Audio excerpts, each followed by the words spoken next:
Hello everyone, welcome to my YouTube channel Assam BS Center. আজিৰ এই ভিডিঅ'টোত সপ্তম শ্ৰেণীৰ অনুশীলনী 1.2 প্ৰশ্নকেইটা সমাধান কৰিম। প্ৰথম প্ৰশ্নটোত কি সুধিছে? পূৰণফল নিৰ্ণয় কৰা। পূৰণফল নিৰ্ণয় কৰা। 5 পূৰণ -2। 5ৰ 2 গুণ কিমান হ'ব? 10 আৰু প্লাস আৰু মাইনাস পূৰণ কৰিলে কিমান হ'ব? মাইনাস। গতিকে ইয়াৰ উত্তৰটো হৈ যাব -10। 2 নম্বৰ প্ৰশ্নটো সুধিছে -3 পূৰণ 7। ইয়াৰ পূৰণফলটো ওলাব লাগে। 7ৰ 3 গুণ কিমান হয়? 21 আৰু মাইনাস আৰু প্লাস পূৰণ কৰিলে কি হ'ব? মাইনাস। গতিকে উত্তৰটো হৈ যাব -21।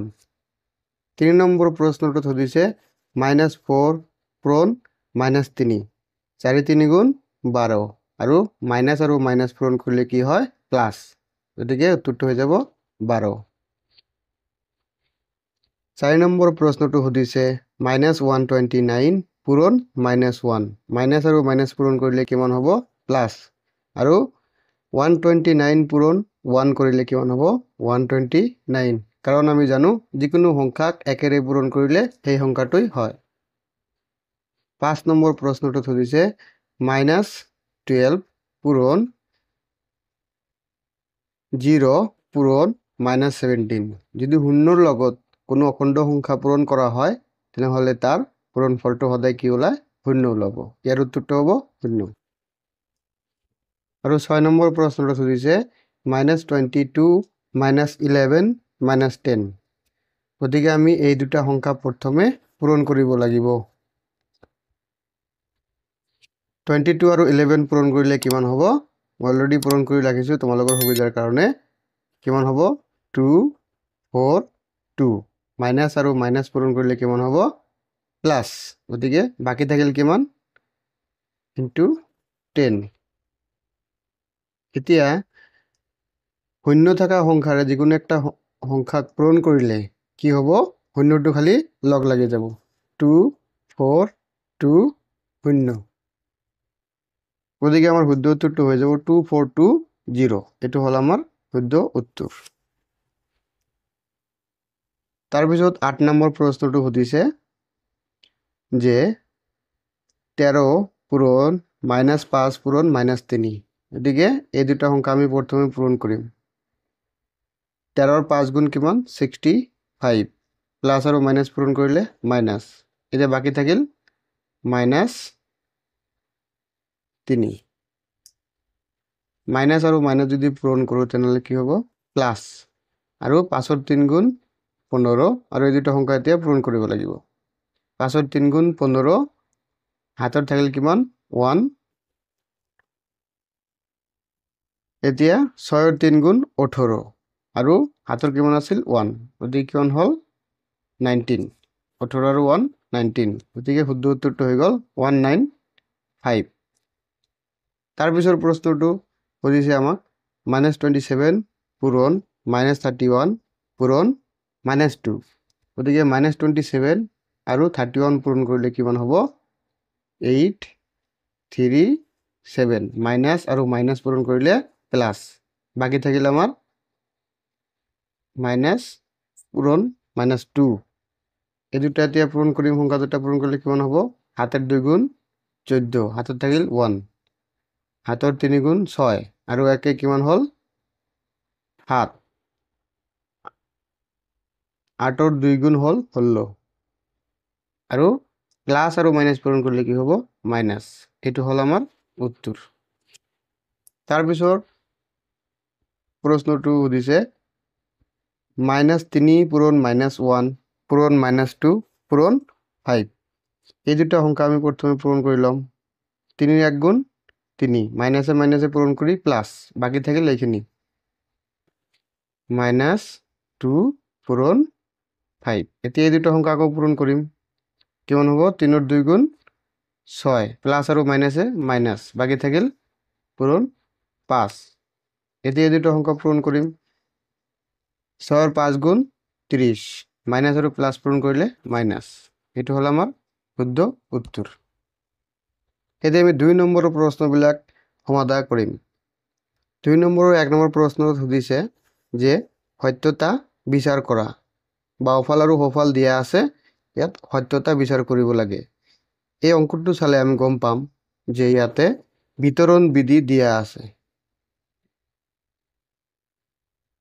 বিতৰণ বিধি বাওঁফালটো চোৱা 27 আৰু -5 টো পূৰণ হৈছে আৰু 27 ৰ লগত এবাৰ 10 টো পূৰণ হৈছে গতিকে এইটোৰ লগত এইটো পূৰণ প্লাস এইটোৰ লগত এইটো পূৰণ এইটো হল আমাৰ বিতৰণ বিধি এইটো চাই পেলাই আমি ক'ব পাৰি কি উক্তিটো কি দিয়া আছে সত্য হ'ব কিন্তু গাণিতিকভাৱে যদি আমি কৰিব বিচাৰো তেনেহলে কি কৰিব লাগিব প্ৰথমে আমাৰ বাওঁফালটো লৈ পৰীক্ষা কৰিব লাগিব তাৰ পিছত সোঁফালটো লৈ পৰীক্ষা কৰিব লাগিব গাণিতিকভাৱে কেনেকৈ কৰো চাও আহা বাওঁফালটো লৈছো প্ৰথমে 27 পূৰণ -5 প্লাস 10 তাৰ পিছত কি কৰিলো 27 ৰ লগত একবাৰ -5 টো পূৰণ কৰিলো তাৰ পিছত 27 ৰ লগত আৰু 10 পূৰণ কৰিলো এতিয়া 27 আৰু 5 যদি পূৰণ কৰো কিমান পাম উত্তৰ 135 প্লাস 27 পূৰণ 10 এটা 0 আছে গতিকে এটা 0 খালি লগ লাগি যাব গতিকে মাইনাস আৰু প্লাসত আছে গতিকে ইয়াতে আমাৰ মাইনাস প্লাস কৰিব লাগিব 27 ৰ পৰা 135 যদি আমি বাদ দিও নহলে থাকিব 135 বাওঁফাল কিমান পালো 135 ঠিক তেনেদৰে আমি সোঁফালটো লৈ চাম সোঁফালটো গোটেইখিনি লৈছো -27 পূৰণ -5 যোগ 27 পূৰণ 10 এতিয়া যোগ কৰিলে আগৰ দৰে আমি কিমান পাম -137 এদিটা পূৰণ কৰিলে আমি কিমান পাম 135 প্লাস আৰু মাইনাস পূৰণ কৰিলে কিমান পাম মাইনাস আৰু ইয়াতে আছে প্লাস 27 ৰ লগত 10 পূৰণ কৰিলে কি হ'ব 27 এটা 0 টো লগ লাগি যাব এটো মাইনাস প্লাস কৰিলে কি হ'ব 135 গতিকে আমি কি পালো অতএব বাওঁফাল সমান সমান সোঁফাল এনেকৈ একটিটো কি হৈ গ'ল সত্য প্ৰথম নম্বৰ প্ৰশ্নটো কি হ'ল সত্য এতিয়া 2 নম্বৰ প্ৰশ্নটো চাম 2 নম্বৰ প্ৰশ্নত কি দিয়া আছে -25 পূৰণ সেকেন্ড ব্ৰেকেট মাইনাস প্ৰথম ব্ৰেকেটৰ ভিতৰত -16 + 24 এইটো আমি এতিয়া পূৰণ কৰি চাম এইটো আমি চালে গম পাও যে অসত্য হ'ব এইটো কেনেকৈ কাৰণ ইয়াতে প্লাস আছিল কিন্তু ইয়াতে কি দিয়া আছে পূৰণ দিয়া আছে গতিকে এইটোৰ লগত এইটো এবাৰ পূৰণটো কৰিছে তাৰ পিছত প্লাস দিব লাগিছিল তাৰ পিছত আকৌ 25 ৰ লগত -24 টো পূৰণ কৰিব লাগিছিল এই কাৰণে কৰা নাই কিন্তু ইয়াতে পূৰণ দি ৰাখিছে গতিকে এইটো আমি বাওঁফাল আৰু সোঁফালটো লৈ চাম প্ৰথমে আমি বাওঁফাল লৈছো বাওঁফাল লোৱাৰ পিছত আমি প্ৰথমে কি কৰিছো এইটোৰ লগত এইটো এবাৰ পূৰণ কৰি দিছো এইটো তাৰ পিছত এইটোৰ লগত -25 ৰ লগত -24 একবাৰ পূৰণ কৰি দিছো মাইনাসে মাইনাসে প্লাস হৈ যাব 25 আৰু 16 পূৰণ কৰিলে কিমান পাম 400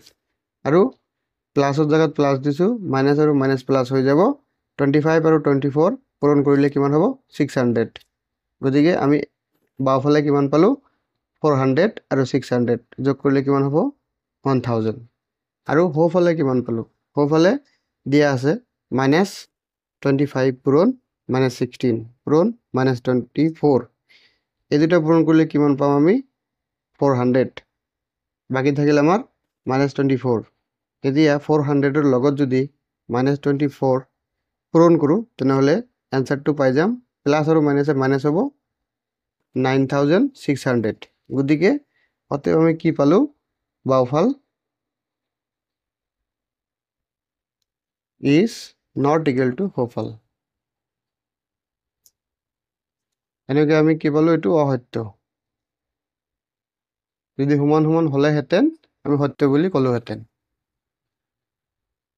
এতিয়া আমি 2 নম্বৰ আৰু 3 নম্বৰ প্ৰশ্নটো চাম কি দিয়া আছে a minus প্ৰথম ব্ৰেকেট -b সমান সমান a plus b যত a ৰ মান দিয়া আছে -75 আৰু b ৰ মান দিয়া আছে -20 গতিকে এইটো আমি বাওঁফাল আৰু সোঁফালটো কৰি চাম বাওঁফাল লৈছো প্ৰথমে a minus প্ৰথম ব্ৰেকেট -b a ৰ মান কিমান দিছে -75 তাৰ পিছত মাইনাস আছে মাইনাস দিছো আকৌ মাইনাস আছে মাইনাস দিছো b ৰ মান কিমান আছে -20 গতিকে কি কৰিম এইটো হ'ব -75 আৰু দ্বিতীয় ব্ৰেকেটৰ ভিতৰৰ কামখিনি কৰিম এতিয়া মাইনাছ আৰু মাইনাছে কি হ'ব প্লাছ প্লাছ আৰু মাইনাছে কি হ'ব মাইনাছ গতিকে হ'ব -20 বাওঁফালে আমি কিমান পালোঁ -75 -20 গতিকে -95 পালোঁ সোঁফালে চাম সোঁফালত দি আছে a + b এর মান কি আছে -75 প্লাছ bৰ মান -20 -75 প্লাছ আৰু মাইনাছ পূৰণ হৈ মাইনাছ হ'ল -20 গতিকে -75 আৰু -20 এতিয়া মাইনাছে মাইনাছে যোগ হ'ব কিমান পালোঁ -95 অতএব আমি কি পালোঁ বাওঁফাল সমান সমান সোঁফাল অতএব কি হ'ল সত্য তাৰপিছত আমি 3 নম্বৰৰ প্ৰশ্নবিলাক সমাধান কৰোঁ 3 নম্বৰ প্ৰশ্নত কি সুধিছে যিকোনো দুটা অখণ্ড সংখ্যাৰ পূৰণফল -33 তাৰে এটা 11 হলে আনটো কিমান তো তাৰ কাৰণে আমি কি কৰিম প্ৰথমে লিখিম দিয়া আছে এটা সংখ্যা 11 ধৰিলো আনটো সংখ্যা x এতিয়া প্ৰশ্ন মতে বা according to question কি কৈছে যিকোনো দুটা সংখ্যাৰ পূৰণফল দিয়া আছে কিমান x পূৰণ এই দুটা সংখ্যাৰ পূৰণফল দিয়া আছে -33 এতিয়া আমি x টো ৰাখিলো -33 আৰু 11 টো বাওঁফালৰ পৰা পূৰণ হিচাপে আছিল সোঁফালে গ'লে কি হ'ব তলত বহিব এতিয়া আমি কাটাকাটি কৰিলে 11 1 গুণ 11 11 3 গুণ 33 এতিয়া আমি x ৰ মান কিমান পালো -3 অতএব আনটো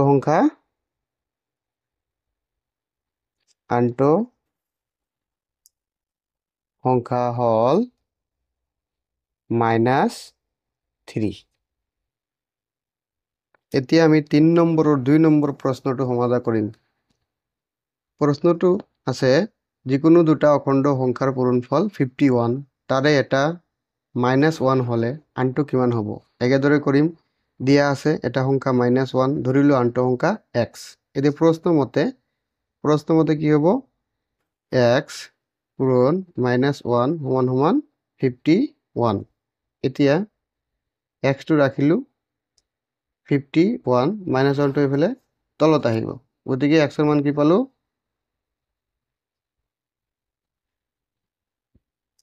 -51 অতএব আনটো সংখ্যা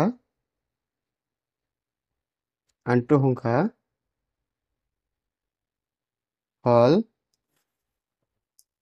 -51 এটো হল সমাধান তাৰপিছত 3 নম্বৰ প্ৰশ্নটো সমাধান কৰিম কি সুধিছে যিকোনো অখণ্ড সংখ্যা a ৰ বাবে -1 পূৰণ a মান কিমান হ'ব এতিয়া আমাক কি কৰিব লাগিব ধৰিব লাগিব ধৰিলো a ৰ মান a সমান সমান 5 গতিকে আমি কেনেকৈ কৰিম -1 পূৰণ a ৰ মানটো আমাক ওলাব লাগে গতিকে -1 ৰ জায়গাত -1 থাকিব এৰ জায়গাত 5 লিখিম কিমান হ'ব 5 ৰ 1 গুণ 5 মাইনাস আৰু প্লাস পূৰণ হৈ মাইনাস হ'ব গতিকে উত্তৰটো কিমান পালো -5 তাৰ মানে যেটো সংখ্যা লম তাৰ বিপৰীত চিহ্নযুক্ত হ'ব আৰু এটা উদাহৰণ ললে যেনেকুৱা a ৰ মান 12 লৈছো তেনেহলে -1 পূৰণ a কিমান হ'ব -1 পূৰণ 12 12 ৰ 1 গুণ 12 মাইনাস প্লাসে মাইনাস এটো হৈ গ'ল আমাৰ উত্তৰ যেতিয়া a ৰ মান 5 লৈছো তেতিয়া সমীকৰণৰ সমাধান কিমান পাইছো -5 আৰু যেতিয়া b ৰ মান 12 লৈছো তেতিয়া সমীকৰণটোৰ সমাধান কিমান পাইছো -12